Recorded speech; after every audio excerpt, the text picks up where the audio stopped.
Welcome to Career Journeys, a series of videos by the Consortium for Public Education. Here we explore the career experiences and pathways of professionals from a wide variety of careers to help you think about the skills you'll need and the paths you might take after high school. Hi, I'm Mary Kay Babiak, Executive Director of the Consortium for Public Education. Today I'm interviewing Debra Roach, Director of Continuing Education and Workforce for Penn State University. So tell me a little bit about your role at Penn State and what was your pathway to your current position? My role at Penn State, I work as the Director of Continuing Education and Workforce Development for Penn State University. I cover about 11 counties in southwestern Pennsylvania. And my role there involves identifying things that employers are looking for and working with individuals to gain those skills so that they can be prepared for those types of jobs. That's kind of the short version of what I do. How I got there was a really crooked path. I had no intention when I graduated from high school working for a college, wasn't even sure if I wanted to go to college. But my parents encouraged me to get some kind of education, didn't know what I wanted to do, did a couple years in college, and then wasn't sure I really knew what degree I wanted to pursue.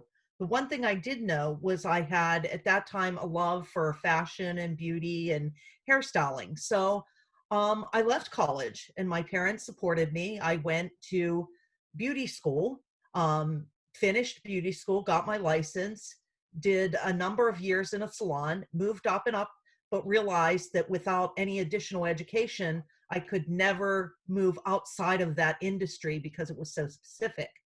So I went back to college and I started at a community college because it was less expensive than a four-year college. And because there were a million options, I knew I could transfer my credits into a four-year institution.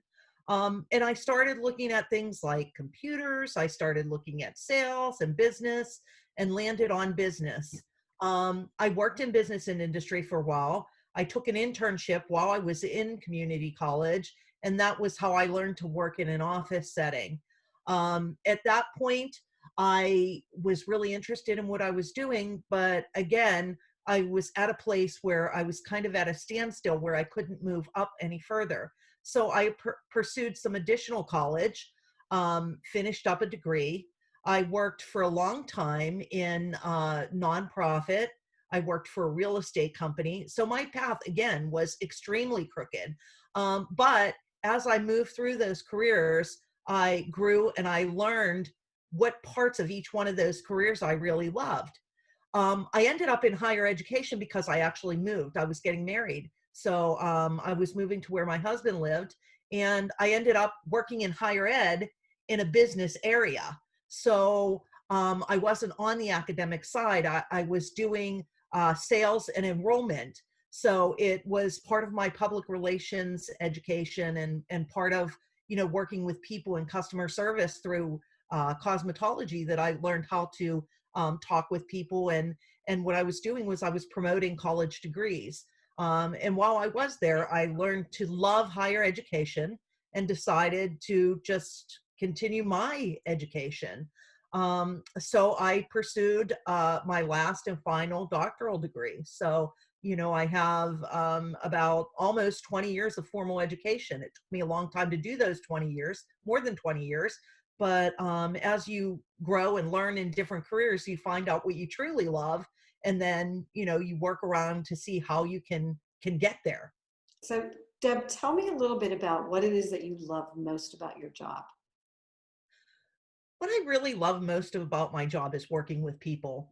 And it's funny because, people call me doctor right now, but, how I learned to work with people was working in a hair salon, cutting hair, talking to people.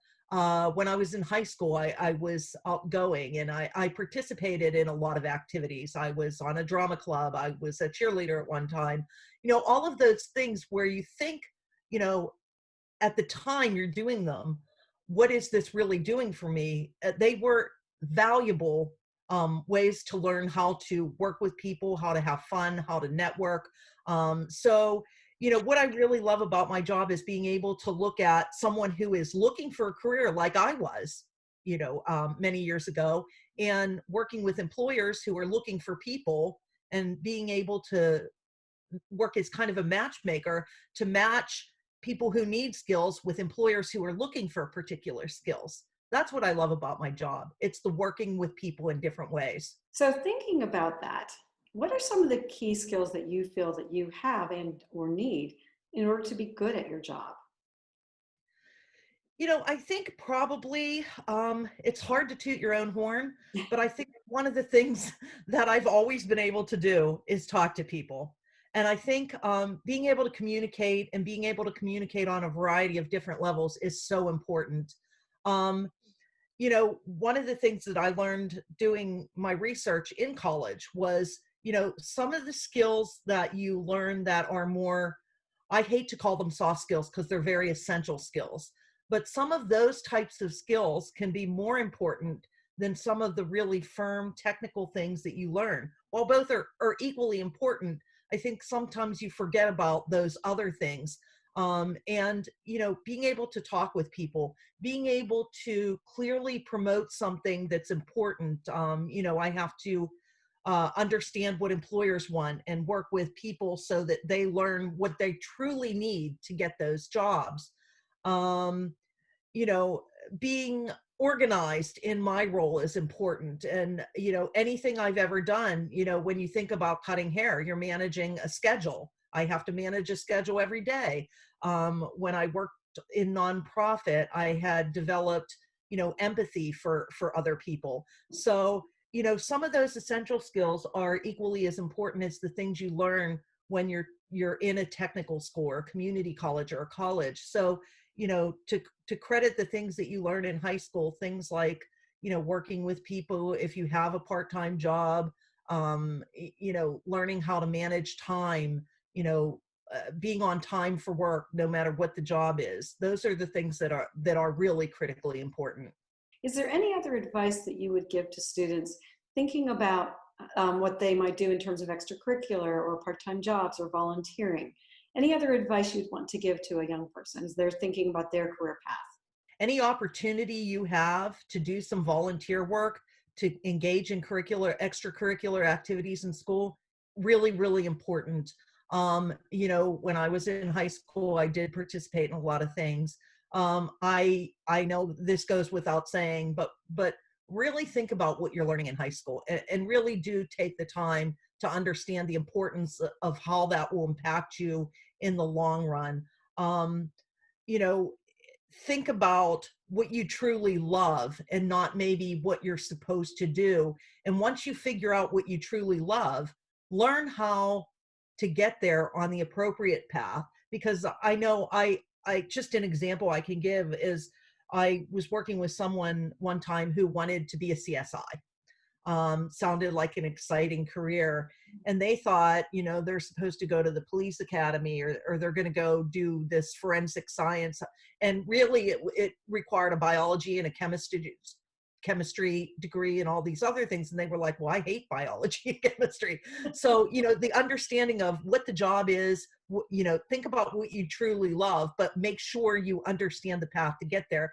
And the path along that way, you may find part of that path turns you a different direction because you're working towards one thing, but you're in a class and say, oh, gee, I really like this better. And don't be afraid to reach out to adults who are in education to guide you if you have something that you want to love, to help you figure out what it is that you need to get there.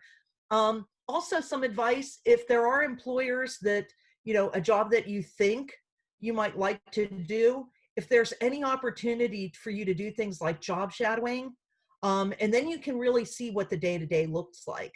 So, to wrap that up, I think most importantly, participate in extracurricular activities so that you can learn how to work with other people and learn different things other than what you're learning in the classroom. And job shadowing and internships are important because then you can really truly see what the job you might think you want to pursue looks like. I thought the great example of the CSI was what don't you like as well. Yeah, that's really important because a lot of people look at a job and go, oh, well, I must have to pursue this degree to get there. And they really don't understand. So that's why I think it's vitally important to talk to, people in that role, or talk to college advisors or technical school advisors who are familiar with that work, or even talk to somebody like me that works in between employers and people pursuing jobs. And I work with people that are right out of high school that are looking at what they want to do. And I also work with people who have been doing something for 5, 10, 15 years, who are looking to do something else, because as your life progresses, your interests or circumstances may change. Deb, thank you so much. This has been a wonderful, wonderful interview. For more information or to learn about other careers in the Career Journey series, visit our website and check back soon for our next installment. Thanks!